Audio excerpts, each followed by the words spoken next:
सुप्रभातम आजिर पंचांग ओ अमृत वचन। सुप्रभातम। अद्य दिवसस्य पंचांगम।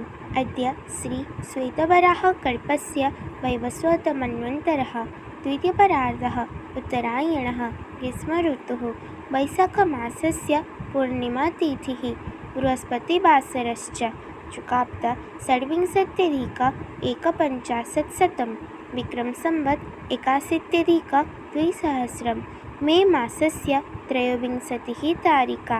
अद्य दिवसः सर्वेषां कृते मङ्गलमयं भवतु इति विभुपदारविन्दयोः विनम्रप्रार्थना।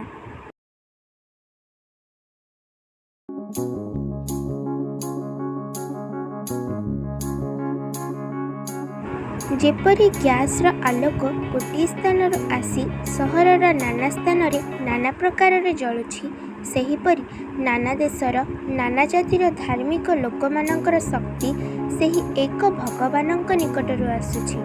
ठाकुर श्री रामकृष्ण परमहंस।